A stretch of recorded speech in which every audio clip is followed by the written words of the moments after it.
Hey, what up everybody? This is Stevie Breach coming to you. Last night I was able to check out the Wrestlemania pay-per-view, number one. I watched this basically at a protest.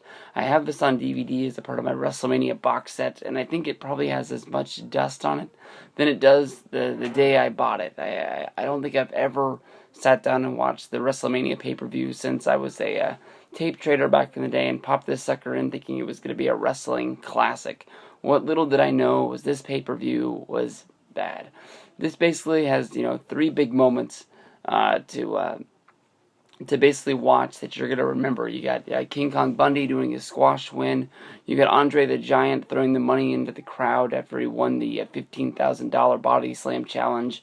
And then you got the moment when Mr. T, Hulk Hogan, and Jimmy Snuka get the win in the main event. Basically, that's about it. The only reason why I wouldn't watch this is because I watched the WrestleMania Rewind on the WWE Network, basically the new show / documentary, I guess you could say, talking about WrestleMania, and I thought that basically you would know everything about WrestleMania. Everybody's seen all of these, every documentary that comes out about any wrestlers, they always highlight the WrestleMania matches. All the matches are always put on these best of sets, and basically WrestleMania has been kicked around in the dirt. There's that the Mania documentary, and I was like, what are they really going to teach us? But basically, when you sit down and you really treat WrestleMania and you talk about it for a half hour, you're going to squeeze some stuff out of it, and you're going to get some interviews that you've never really seen before. So I really liked it. It was hosted by Pat Summerall of NFL fame. He was the co-voice of NFL on Fox for years with John Madden as well as CBS. He was on the Madden NFL games, a very recognizable voice, added a lot of credibility to the WrestleMania name, and I thought it was really, really good. And basically, when I sat down and watched the pay-per-view last night, not so much. Like I said, there's the three big moments, that's about it. The show opens with Tito Santana wrestling against the Executioner. I really, really always was a Tito Santana fan growing up. One of my favorite guys, even when he was El Matador. A guy just really knew how to mat wrestle. I always relate him to as a lot of fans grew up. They watched Bret Hart win the championship, and they sort of started watching his matches closer and realizing that they didn't really like the Hulk Hogan sports entertainment sort of feel. They really liked wrestling, and that's what they wanted to watch, and that's what they wanted more of. Santana beat Executioner in a match that really didn't have a whole lot of meaning to it, but it was fun to see him run the ropes. The Executioner, I don't know who he is or who he was, but he got the first promo of WrestleMania. The show kicked off with Mean Gene singing the national anthem on the big old MSG sort of microphone that the Fink talked on, and it's not as bad as you think it would be. Mean Gene could sing, not great, but it wasn't tutti frutti. But I mean, like, as a way to kick off WrestleMania, I thought he did a good job. The fans were into it too. King Kong Bundy squashed Special Delivery Jones and was supposed to be like a 7-second match, but it feels more like a minute to me. I don't know if the timekeeper rang the bell too fast. Bundy wasn't fast enough out of the chute. The ref didn't count fast enough, but they celebrated it as it was a Guinness Book World Record sort of thing. So Bundy beat Special Delivery Jones, and he was so happy before the match during his opening promo. So funny that he got squashed so fast. Match of the night, easily Ricky Steamboat. Ricky Steamboat could have wrestled a broomstick out there and have been a good match, but Ricky Steamboat wrestled Matt Bourne. Great wrestling match. Ricky won with a flying crossbody, rolling him up for the pin. And after the match, as the guys would win, they would walk down the aisle into the gorilla position. And that's right where Lord Alfred Hayes was standing, talking about the upcoming matches and basically trying to sell programs and everything on the pay-per-view feed. But it's funny because I don't think the wrestlers knew that he was going to be there. And the way they filmed this was a lot like a house show. The entrances didn't mean as much then. It was just basically like the match would end, winner would walk out, loser would walk behind him, and then the next guy would go out right away. And these guys sort of all look at Lord Alfred Hayes like, what the hell are you doing here? And one of the weirdest looks is Ricky Steamboat when he walks by. He sort of looks like he thought that Lord Alfred was there to do an interview with him, and Probably the producer or the guy shooting the camera told him to walk on, and he's looking at Lord Alfred Hayes like he has a problem with him, like maybe he didn't want to interview him or something like that. And then Matt Bourne walks by dumbfounded as well. He walks almost right into camera shot, like almost face to face with the camera, because he's so like, what are they doing here? but somebody needed to tell him what was going on out there. Next match of the night was honestly the worst match. David Sammartino going up against Brutus the Barber Beefcake. Bruno was there to be in his son's corner. Of course, big time WWF legend, WWE Hall of Famer and all that, but there was a point in the match where David got slammed down to the floor and Johnny Valiant picked him up and slammed him again.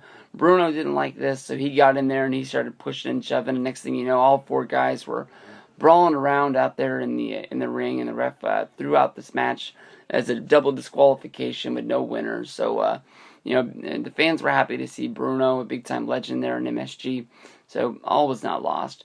Next match of the night was Junkyard Dog going up against Greg the Hammer Valentine. I thought this was going to be a big-time brawl of the night.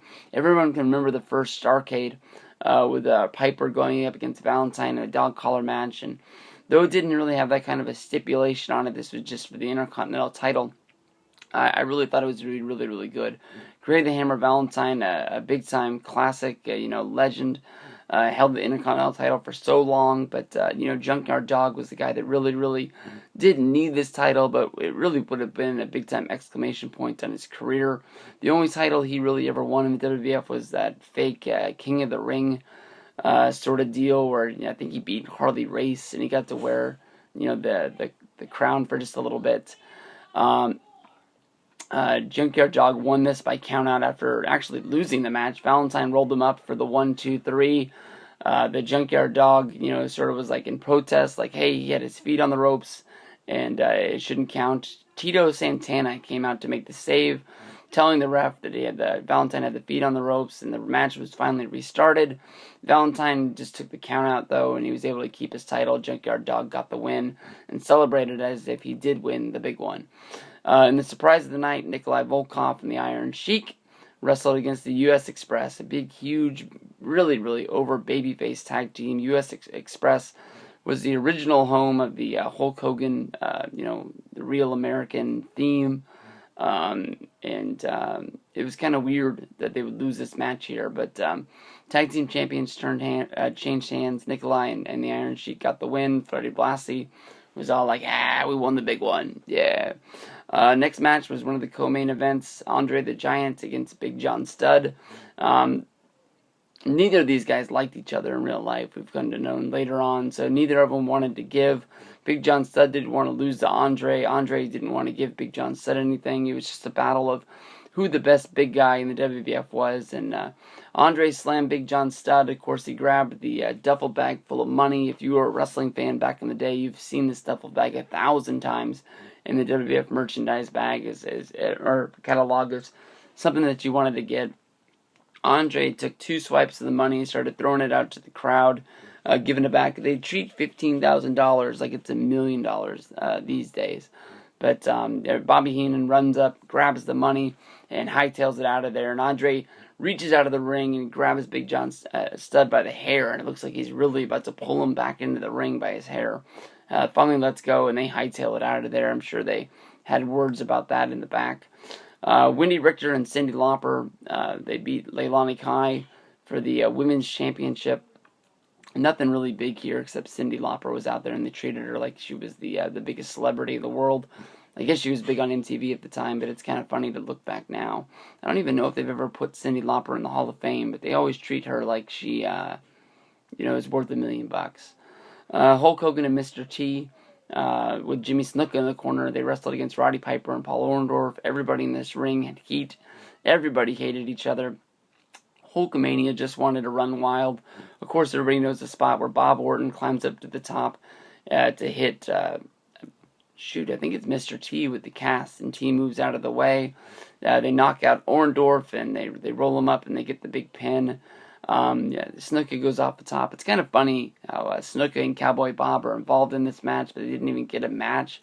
I know Bob Orton wore that cast for years. I don't think he was injured. I don't think Snuka was injured. It's just kind of funny that they didn't let him wrestle, seeing how they were the biggest stars of the company at the time, pretty much.